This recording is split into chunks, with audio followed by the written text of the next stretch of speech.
está indicando aqui no nosso chat.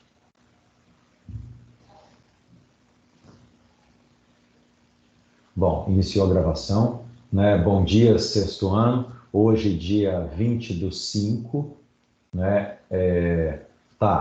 Vamos lá. Hoje é dia 20/5, e aí vamos começar aí a nossa aula de geografia com o sexto ano de Serra. Essa é a terceira aula do dia. E aí, presentes à nossa reunião, eu vou fazer uma breve chamada, né, com os alunos no início da aula e também ao final da aula. Tudo bem? Participantes hoje, nesse início de terceira aula, 16 alunos. São eles: Ana Clara, Arthur Fernandes, Arthur do Vale, Bernardo, Camille, Emanuel, Emily, Enzo, Fernando, Giovana, Isadora, Isis, João Pedro, Batista, Laíse, Mariana, Pedro da Silva e Victória Freitas. Estes são os alunos que estão participando ali de nossa aula. Tudo bem, meus queridos? Beleza? Então, olha só, vamos fazer então a nossa correção então rapidinho. A questão número 1 é: explique o que é o sistema Terra, certo? E aí, né, só para a gente lembrar, quando nós falamos do sistema Terra, né, a gente tem que lembrar que é aquele sistema a qual nós vamos ter a inter-relação entre litosfera, a questão da litosfera, hidrosfera e atmosfera para poder ter a vida. O Arthur está querendo falar número 1. Vai, Arthur, pode falar então. Pode abrir o microfone e falar, meu querido. Tá me ouvindo? Tô. O planeta Terra é o único lugar conhecido no universo onde ocorre o fenômeno que chamamos de vida. Graças às suas condições naturais, essas condições existem no nosso planeta são resultado de um conjunto de processos e trocas energéticas abióticas entre elementos não vivos e bióticas entre elementos vivos, que formam um grande sistema planetário, o sistema Terra. Ótimo, certíssima resposta, redondinho. Então, só relembrando, é aquele sistema de trocas energéticas bióticas e abióticas, né, que promovem aí a condicionante da vida. Tudo bem? Beleza? Tranquilo? Todo mundo fez essa questãozinha número 1 nesse contexto? Se tem a ver, a respostinha está correta. Ok? Beleza? Aí, vamos lá. Quem fala a número 2? Vamos lá, usou o microfonezinho, desconecta o microfone para outros coleguinhas falarem. Vai, Ana Clara, fala a número 2, Ana Clara. A número 2 é: explique o que é a biosfera. Vamos lá. Biosfera é o conjunto de todos os ecossistemas da Terra, que inclui todos os seres vivos. Ótimo, certinho. Então, biosfera é um conjunto de ecossistemas, certo? Que vai estar incluindo aí todos os seres vivos. Beleza?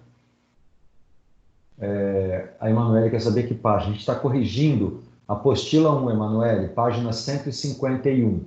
Tudo bem? Laís já foi em cima. Vamos lá. Quem pode falar a número 3? O que são impactos ambientais? Vai, Fernando, fala. O que são impactos ambientais? Bom dia, prof. Tá me ouvindo? Bom, querido, sim, perfeitamente. Tá, vou começar. O ser humano é uma espécie de animal que em um conjunto com todos os seres vivos compõe a biosfera. No entanto, ele é dotado de características como a autoconsciência, a racionalidade e a sabedoria, que o diferenciam de outras espécies e se tornam capazes de transformar e impactar significativamente o ambiente de sua volta, ou seja, de gerar impactos ambientais relevantes. Ótimo, certinho. Ou seja, os impactos ambientais nada mais são do que as ações dos seres humanos sobre o meio ambiente, o desmatamento, a poluição, tudo isso. E nós somos os seres pensantes, racionais. E que seres racionais são esses que destroem o próprio meio onde vivem? né? Então, é uma coisa que nós temos que refletir, ok? Questãozinha número 4. O ser humano tem a capacidade de transformar profundamente o planeta. Indique e explique duas ações por meio das quais o ser humano pode alterar negativamente, né? Quem fala essa? Arthur? Vai, Arthur.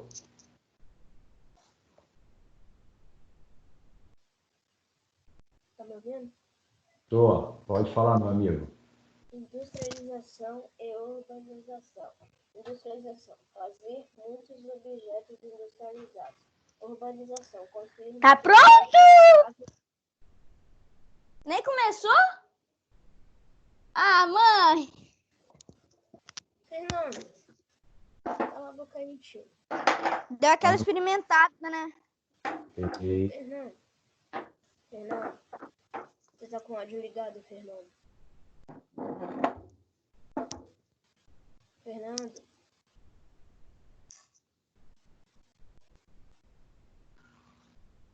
Ô, Fernando. Fernando, o áudio tá ligado, Fernando. Tá. Continua a resposta.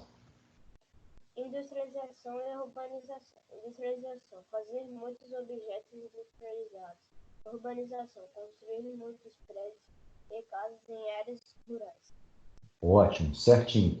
A industrialização, né, é aquele processo ao qual você vai transformar a matéria-prima em produto industrializado. Isso gera poluição, né? Isso vai estar gerando a questão de resíduos líquidos, esgoto. Isso vai estar gerando que esses produtos industrializados depois se transformam os seus pacotes, envelopes em lixo, né? E a questão da urbanização, que é a retirada da natureza para a construção do espaço de moradia do homem. Tudo bem? Beleza? Vamos lá, questãozinha número 5. Os recursos naturais podem ser classificados como renováveis e não renováveis. Explique a diferença e dê um exemplo. Vai, Ana Clara. Número 5. Os recursos renováveis são infinitos, nunca irão acabar. Exemplo, água. Os recursos não renováveis são finitos, podem acabar e demoram muito tempo para serem produzidos. Exemplo, petróleo. Certíssimo, princesa. Foi em cima. Joia. Giovana, quem é Júlia Camporese? Tem alguma Júlia Camporese na nossa aula de hoje? Júlia Camporese, que eu saiba, é do... Júlia é do 9º ano.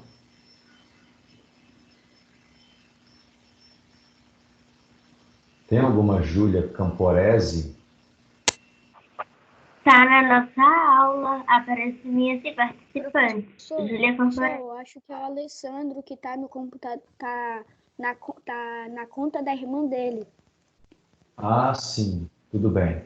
Porque a Júlia é minha aluna no 9º ano, se não me falha a memória. O Alessandro é irmão dela?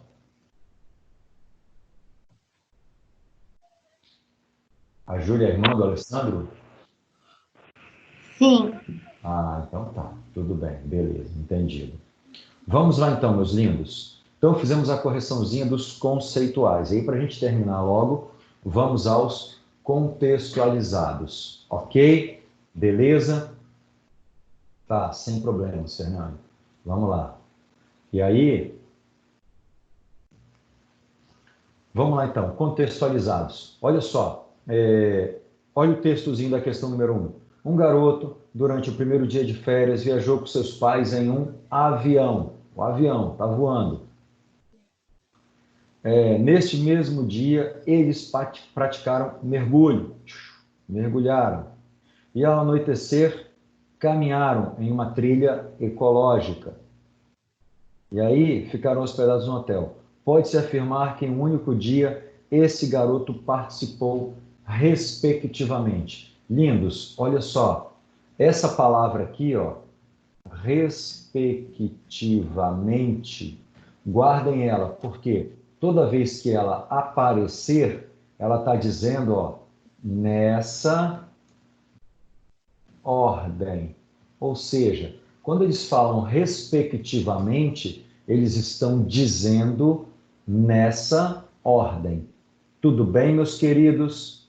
Beleza? Então, quando ele coloca respectivamente, ele está falando avião, no primeiro momento, respectivamente, no segundo momento, mergulho e, respectivamente, caminhada.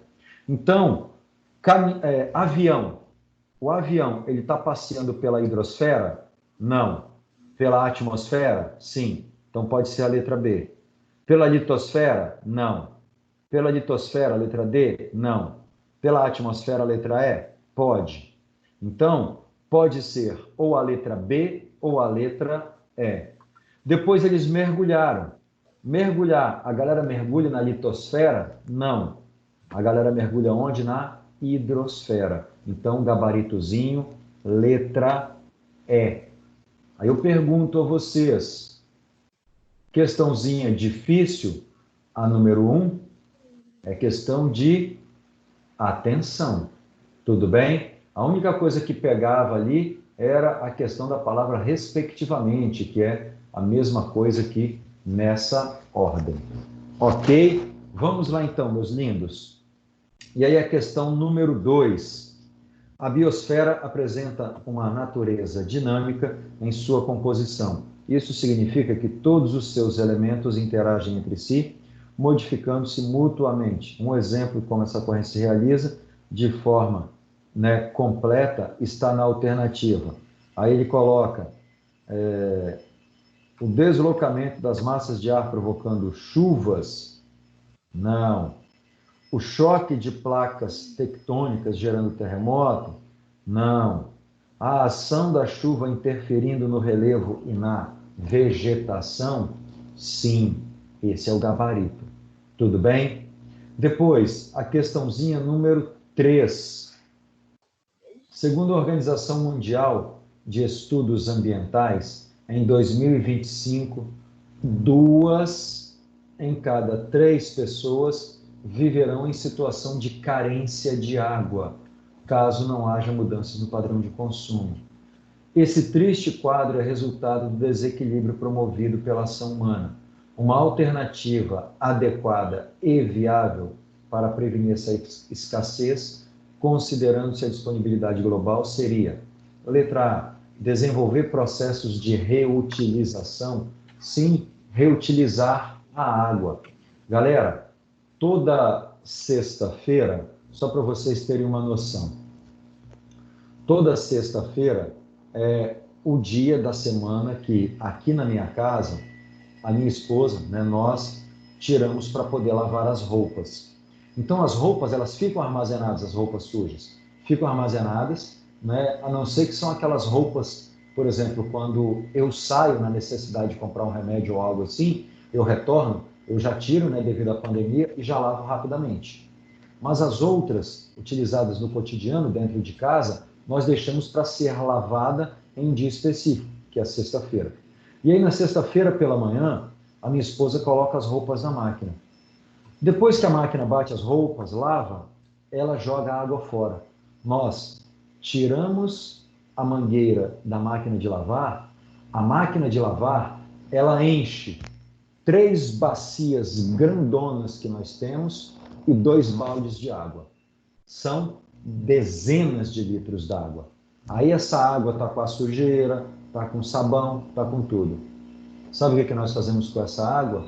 Nós lavamos as escadas da minha casa. Porque eu moro em um prédio familiar, e esse prédio familiar, moro eu no primeiro andar, mora meu irmão no segundo, meus pais no terceiro, nós moramos em um prédio familiar. E aí nós fazemos o quê? Reaproveitamos essa água para poder lavar as escadas. Em vez de utilizar água limpa, potável e transformar ela em esgoto, nós já pegamos uma água de refúgio e a reutilizamos. Mas esse processo de reutilizar a água pode ser, por exemplo, eu vi uma vez uma matéria, uma empresa em São Paulo, ela vende água de reuso. O que é vender água de reuso? Eles vão às casas, compram essa água que é utilizada pelas empresas e ela vai para um recipiente específico, Ou seja, a água do lavatório, de lavar o rosto, do escovar os dentes, ou até mesmo do banho, é uma água que vai para o recipiente específico para ser vendida como água residual. E aí essa empresa compra essa água residual muito barato. Ela vai lá com o caminhão-pipa, recolhe essa água.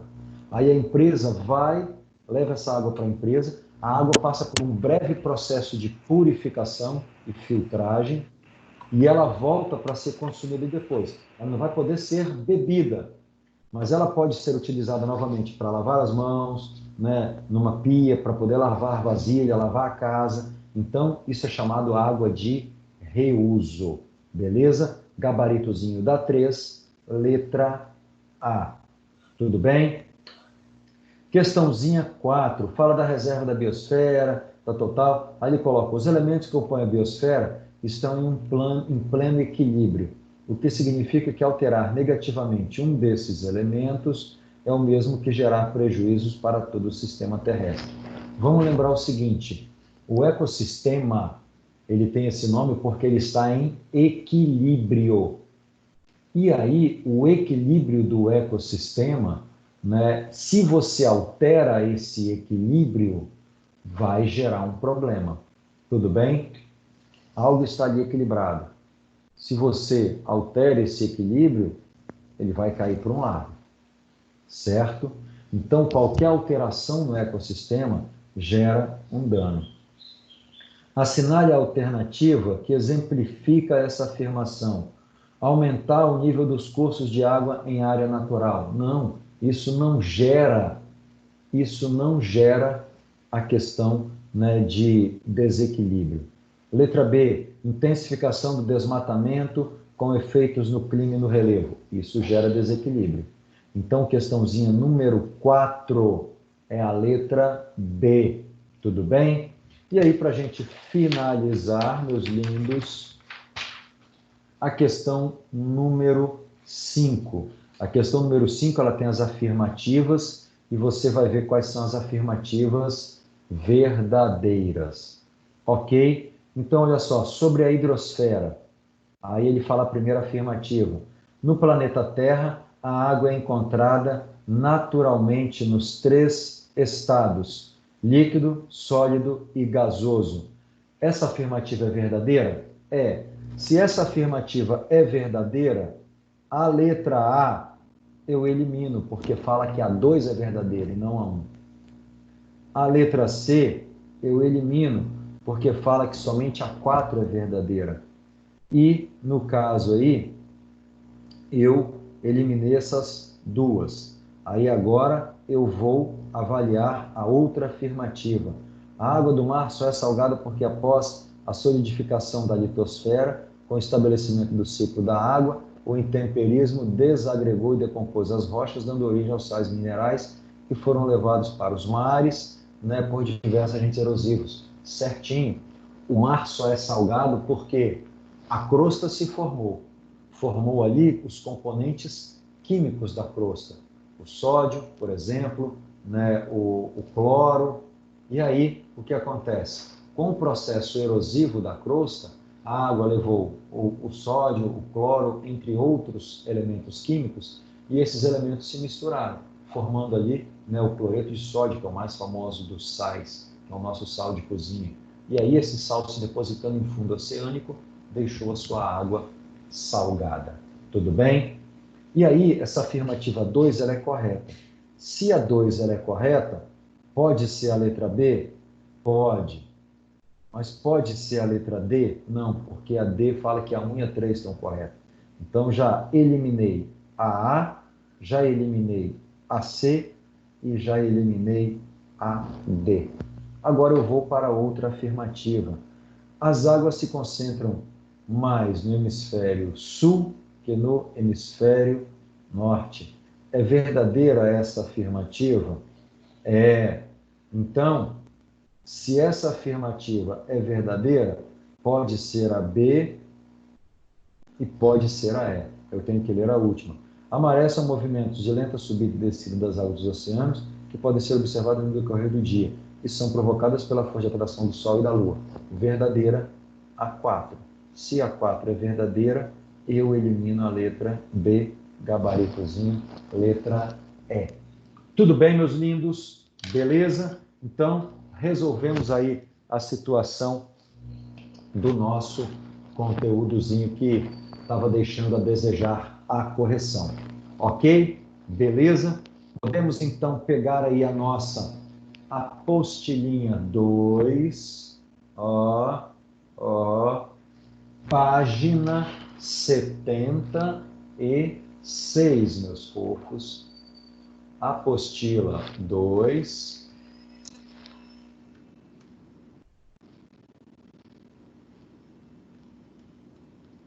página 76. Vamos lá. Todo mundo pegou a apostila 2, já abriu na página 76. E aqui, é sempre...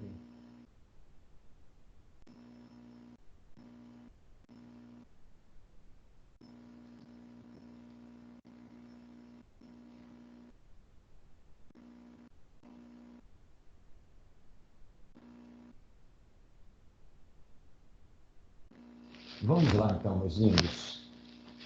Apostilinha 2, página 76. Camille já chegou. É o capítulo 9, meus lindos. Tudo bem? Capítulo 9. Olha só, nós começamos na aula passada, lembram que a gente finalizou a linhazinha do tempo geológico, e aí falamos do tempo geológico, era, éon, época. Eu até passei para vocês ouvirem um videozinho da banda Trilobita, né, com o Baião das Eras, lembram? E por que estou acessando o livro pelo portal Eleva? Ah, tá, tudo bem, Carmen Emanuele.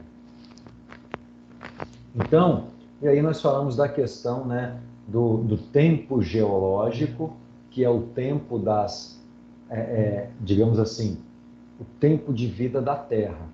E aí lembra que eu dei o exemplo da estalactite, que fica lá no tetozinho? A estalactite nasceu lá no teto e está lá uma estalactitezinha de 2 centímetros, né? Ela leva aí aproximadamente 80 anos para chegar a 2 centímetros. Né? Então ela cresce por volta de 1 centímetro a cada 40 anos. Então, é um tempo que é o tempo dos fenômenos geológicos que o nosso tempo biológico não acompanha. Tudo bem? E aí nós fizemos essa leiturinha e paramos exatamente aqui no tópico 2, que eu até marquei vocês aí, ó, 7º SE, tópico 2, aonde nós vamos fazer uma leitura dos agentes internos formadores do relevo.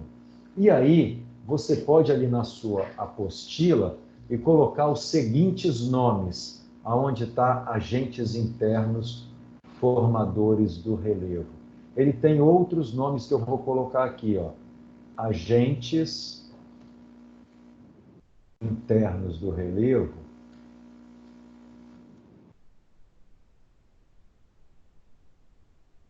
Eles são chamados também de agentes formadores do relevo. Olha os outros nomes, ó. Agentes formadores do relevo. Eles são chamados também de agentes endógenos. Então, olha só, os agentes internos do relevo, eles também são chamados de agentes formadores do relevo e também são chamados de agentes endógenos. Então, o que vem a ser esses agentes? Nós temos que esses agentes são 3 agentes. Então, 3 agentes internos.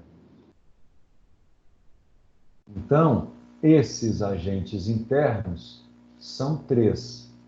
Quem são esses agentes internos? Nós vamos ter, num primeiro momento, a movimentação das placas tectônicas. Não, Camille, não é. A movimentação das placas tectônicas é chamada de tectonismo. Ou seja, a placa tectônica se movimenta, é um agente interno, é o tectonismo. E aí, quando uma placa se choca com a outra, eu tenho a questão da sismicidade, o abalo sísmico. Então, a sismicidade é o segundo agente. E aí, por último, eu tenho o extravasamento do magma por essa área de contato de placa, que é o vulcão. Então, quando nós falamos de agentes internos ou agentes endógenos ou agente modificador do relevo ou criador do relevo, eu estou falando de tectonismo, sismicidade e vulcanismo. Claro até agora, meus lindos? Beleza? Por que eles têm esse nome? Emanuele, porque eu vou citar um exemplo. Tem um documentário do Discovery Channel chamado Planeta em Fúria. Esse documentário Planeta em Fúria, ele mostra como que o nosso planeta é quanto à questão dos seus fenômenos naturais. E aí a ação dos agentes internos, sismicidade, tectonismo e vulcanismo, são bem representativos. E aí tem uma parte do documentário que é a seguinte: na África, numa região chamada Rift Valley, tinha uma gigantesca planície e que, do nada, no meio dessa planície, ali é uma área vulcânica, começou a sair fumaça, cinza e poeira vulcânica. Depois começou a sair pedras superaquecidas e lava. E aí eles filmaram isso. E ao longo de 4 semanas, aquele relevo que era plano, passou 4 semanas, virou uma gigantesca montanha de rocha de mais de 300 metros de altura. Então, olha como que o relevo foi modificado. Era uma planície e passou a ser uma montanha. Não mudou o relevo, tudo bem? Entendeu, Emanuele? Por que o nome modificador do relevo? Porque aonde acontece tectonismo, vulcanismo e sismicidade, o relevo se modifica. Ele era uma coisa e passa a ser outra. Joinha, entendeu, bebê? Beleza. Então vamos lá. E aí nós temos na apostilinha de vocês essas 2 imagenzinhas. E aí eu vou ler essas informaçõezinhas aqui do lado. Tudo bem? Aí a menina fala assim, ó, o Himalaia, né, e o Chimbozaru são exemplos que ilustram este tópico. O primeiro é formado por uma estrutura geológica conhecida como dobramentos modernos. E a segunda, mais alta montanha do mundo, se medida desde o topo, e o segundo é a montanha mais alta medida do mundo, né, se medida do topo até o centro da Terra. Né? Só relembrando, né, nós estamos falando aí de 2 estruturas que são frutos dos agentes internos. O vulcão Chimbozaru, no Equador, e, no caso aí, a digníssima Cordilheira do Himalaia. Então, no Himalaia, onde nós temos, por exemplo, né, o ponto mais alto do planeta, que é o Everest, o Himalaia se formou de uma colisão de placas. Há milhares de anos atrás, a placa que pega a Índia e a Austrália, chamada de placa indo-australiana, a Índia ela foi sendo empurrada em direção à placa euroasiática. Quando a indo-australiana se chocou com a euroasiática, a placa indo-australiana mergulhou para dentro do manto. Só que ela foi dobrando e enrugando a frente da placa euroasiática. E aí, nesse processo, formou uma gigantesca cadeia de montanha. E aí, essa cadeia de montanha é a Cordilheira do Himalaia, aonde ali você vai ter o ponto mais alto do planeta, que é o Everest. Tudo bem? Beleza? Então, continuando ali, meus fofos. Páginazinha 77. Ao se observar o planeta Terra, percebe-se por meio das paisagens que a litosfera é cheia de formas diferentes. Essas formas adquiridas pela litosfera durante o processo de formação do planeta recebem o nome de relevo. O relevo é um elemento natural que mais se destaca na paisagem. Mas, afinal, como é formada a litosfera e como são formadas as diversas formas de relevo?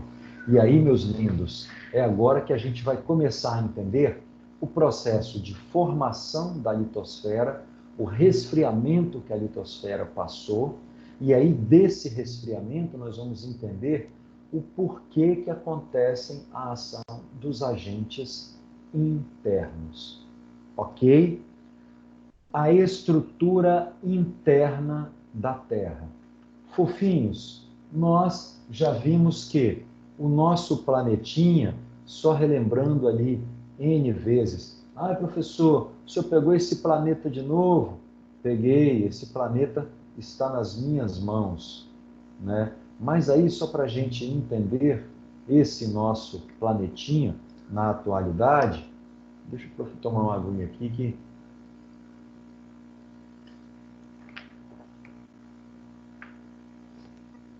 Para nós entendermos o nosso planetinha, nós temos que saber como que ele se formou.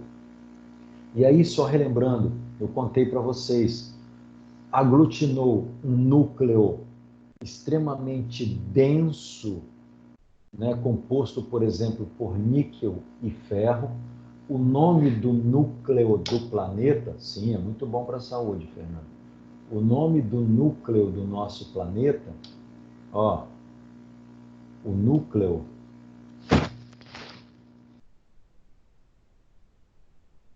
do nosso planeta, comi uma letra C aqui, vamos lá. O núcleo do nosso planeta, ele recebe o nome de NIFE, NIFE. Alguém já ouviu esse nomezinho? NIFE, para o núcleo. Quem já ouviu esse nomezinho do núcleo? NIFE. Emanuel nunca ouviu, nunca nem vi. Alguém teria ideia do que significa esse NIFE?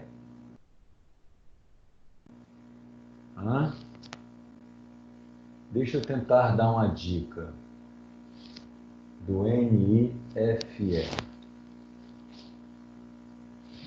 Deixa eu dar uma dica aqui, deixa eu ver se eu acho algo para dar uma dica. Achei.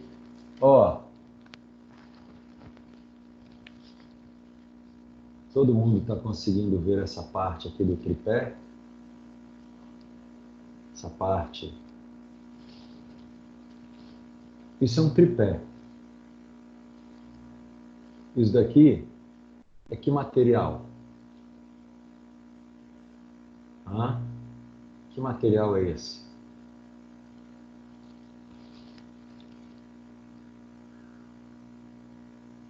O Enzo já colocou. É ferro. Então, NiFe é níquel e ferro, certo? Aonde ali, esse núcleo, né, segundo pesquisas, a composição básica dele é níquel e ferro. Tudo bem? Não, mas é isso aí, é curiosidade, é pesquisar. A gente aprende muito pesquisando, né? Então, quando a gente vê algo diferente, a gente pesquisa, a gente aprende, a gente guarda, beleza? A base do conhecimento é a curiosidade. Quando você tem a curiosidade, você pesquisa, você conhece, você aprende. Beleza, meus lindos? E aí, só continuando. Formou esse núcleo sólido, e aí no entorno dele superaquecido, uma estrutura, vamos dizer assim, rochosa, derretida, em magma. E aí, com o passar do tempo, lembra que nós falamos que esse magma, ele começou a se resfriar e formou uma casquinha? Só que a casca, ela é uma casca externa, ou seja, entre o núcleo e entre a casca existe ainda o manto magmático. Tudo bem? Então, entre o núcleo e entre a casca ainda existe o manto magmático. Então, é como se fosse o seguinte, que a crosta terrestre, ela formou uma casquinha fina. Só que com o passar do tempo, essa casca fina, conforme a terra, a crosta vai resfriando, essa casca fina vai aumentando a sua espessura, até chegar um momento em que vai chegar no núcleo e tudo vai se resfriar. Só que nós não estaremos vivos daqui a algumas centenas de bilhares de anos. Tudo bem? Então esse resfriamento da Terra não vai ser vivenciado por nós. É tempo geológico. E aí, só voltando, meus lindos, esse resfriamento do planeta acontece de forma lenta e gradual. E aí a crosta, ela vai se ampliando cada vez mais. Só que quando ela começou a se resfriar, ela formou uma casquinha muito fina. Todo mundo aqui já tomou ou ainda toma mingauzinho de maisena que mamãe e papai faz à noite? O mingauzinho de maisena é um exemplo bem parecido com o da nossa crosta terrestre. Olha, Emanuele, tomou um mingauzinho de maisena ontem. Vou exemplificar para vocês. Quando o maíz, que é o amido do milho, ele ferve ao leite, o que acontece? Ele ainda, mesmo que pastoso, ele fica líquido. E aí o papai e a mamãe colocam no pratinho. Ao colocar no prato, ele ainda está muito quente. Se você pega a colher e mergulha no mingau, a colher mergulha facilmente, porém, você pegou o mingau, colocou na boca, vai queimar a língua. Agora, se você sopra o mingau, ele vai resfriar a parte de cima dele. Já viram que se você bota a colher, o mingau fica tipo uma borrachazinha? Ele fez uma fina casca. E aí, se você força essa casca, a casquinha se rompe e por baixo o mingau está molinho e quente. Só que se você deixa o mingau ir resfriando, essa casquinha fina, ela vai aumentando, aumentando, aumentando, aumentando, até chegar no fundo do prato. Chegando no fundo do prato, o mingau fica todo durinho. O nosso planeta está como esse mingau. Ele formou uma casquinha muito fina. E aí, essa casquinha fina, ela vai aumentando conforme vai havendo o resfriamento. E aí, esse resfriamento vai chegar um momento em que, teoricamente, né, a nossa crosta vai literalmente apagar o nosso núcleo. Tudo bem? Mas faz um tempo que não estamos. Tá, tudo bem.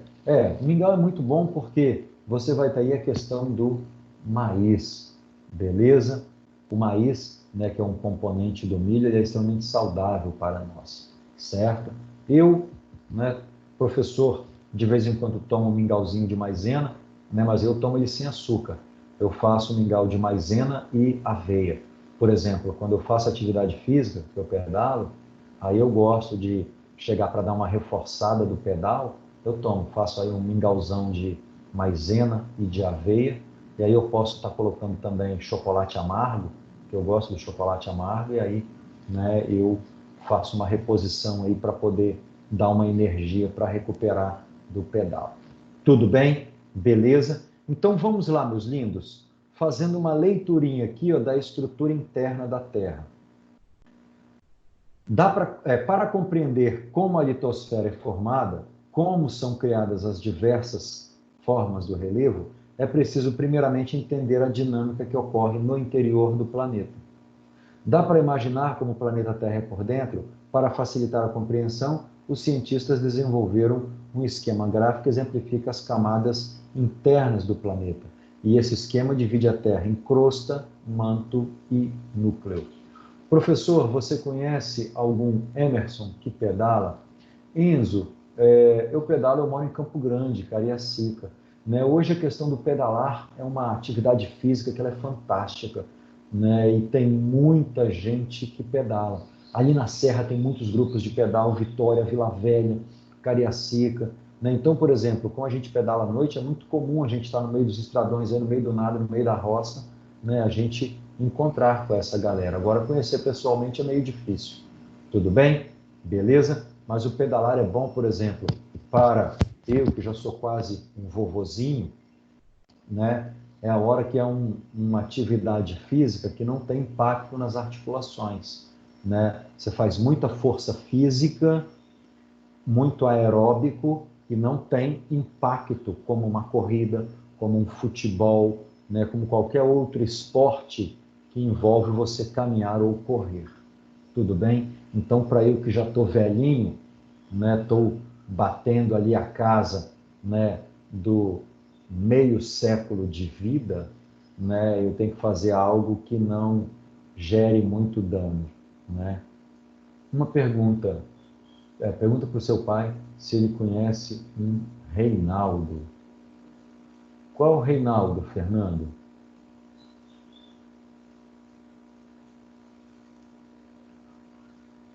Reinaldo eu conheço um monte ali. Não. Meu pai pedala. Não, Reinaldo eu conheço. Eu tenho até um primo chamado Reinaldo. Né? Mas da galera que pedala, eu não conheço nenhum Reinaldo, não. Vamos lá então, meus lindos, vamos lá, vamos finalizar aqui a nossa aulinha aqui, porque o tempo urge. E aí, ó, então a Terra é dividida em 3 estruturas. Crosta, que é a casca, manto, que é o magma, e o núcleo, que está em volta do... E o manto, que está em volta do núcleo. Tudo bem? Núcleo, manto e por cima a crosta, a casca. Ok, meus lindos? Olha só, temos que transitar para uma outra aulinha. Na nossa próxima aula, eu vou fazer a chamada de vocês agora. Nós vamos falar de cada uma dessas estruturas. Tudo bem? Sexto SE, paramos ali no 3º parágrafo, hoje dia 20/5. Tudo bem, meus lindos? Beleza? Professor, tem algum filme que você conhece que fala sobre isso? Vou indicar agora para você, Emanuele, para você assistir à tarde. O nome do filme? O Núcleo. Deixa eu colocar isso certinho, que ficou o contrário aqui. O Núcleo. Filmezinho bem legal, ele tem bastante... eu não sei se esse filme está no Netflix ainda. Ele estava, mas se ele não tiver no Netflix, eu sei que ele tem no YouTube. É um filmezinho bem legal que conta a história de cientistas que foram com uma máquina e navegaram no núcleo do planeta. Muito louco o filme, mas é bem legal a história, certo? Tudo bem? Deixa eu fazer a chamadinha de vocês aqui, meus queridos, para poder registrar as presenças, ok? Vamos lá? Então, finalizando aí a nossa aula de hoje com os meus queridos alunos do 6º ano de Serra, neste dia 20 de 5 de 2020, presentes 18 alunos. Ana Clara, Arthur Fernandes, Arthur do Vale, Bernardo de Castro, Emanuel Silva, Emanuele de Araújo, Milial, Enzo Nascimento, Queiroz, Giovana Lima, Astori, Isis Américo,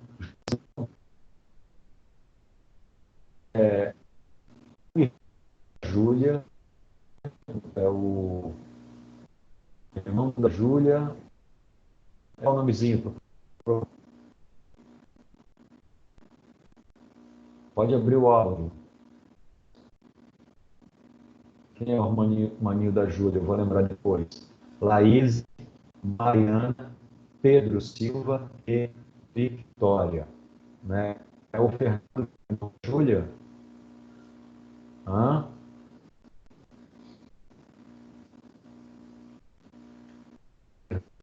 Isso, beleza.